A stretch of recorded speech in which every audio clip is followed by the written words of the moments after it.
Hi everyone, my name is Caitlin Brando and I drove to school today. That might not be surprising for any of you because of where we live. But today I want to talk about women's rights in Saudi Arabia. In this country, which is known for how women dress among other things, there is a bunch of rules and rights and laws that they have over there that we are not accustomed to.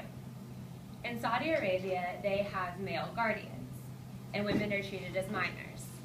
Now that's kind of thinking that as women you stay under 18, no matter how old you get and no matter who your superiors are. When you're growing up, you're not allowed to do a lot that we take for granted every single day.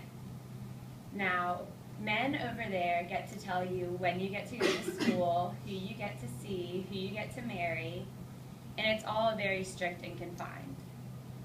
Now, in some of these polls that I can pass around after, it says how the percentage of men who feel that women and men should have equal rights and the gender gap between them in Saudi Arabia. So, for those reasons and other things, women don't have the same opportunities that we have here in America.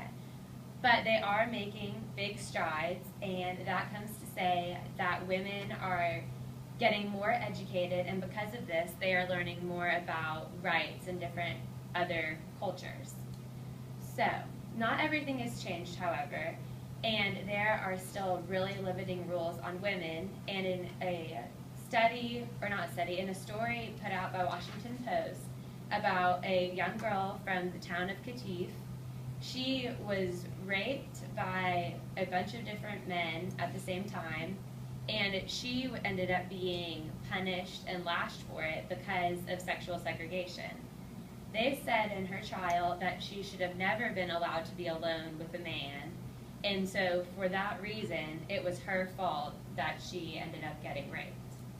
Now, that is not something that we would ever think here, but in Saudi Arabia, because of sexual segregation, she shouldn't have been anywhere with a man alone that one of her male guardians didn't give her permission to be with.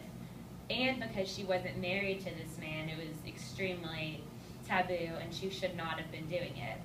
So this story got a lot of media attention, and which is also a reason I think that women are having this ability to change because more people are looking into their country than maybe in past years when that hadn't been the case. Also, women are, how I said I got to drive to school this morning, and I have that option every single morning when I wake up. That's not always the case over there. Women are not allowed to drive, and there's no law against it. It's just no one does it. No one's allowed to do it just because of social norms, I guess. And there's no law that says your male guardian has to tell you what to do. That's just how it is, and that's how it always has been.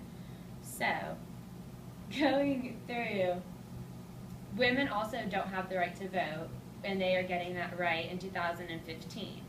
So, things are looking up for women who get to live in Saudi Arabia, and that you can only change the laws if you have the right to vote.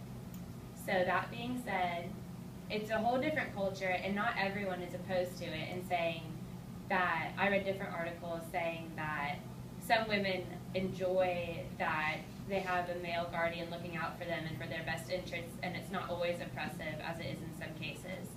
And in in a poll done by CNN, they are the only country in the entire world that doesn't let women drive.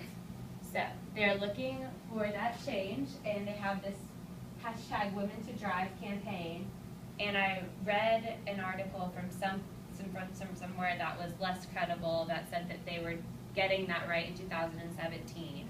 So we will see, but that is my speech. Let's hear it.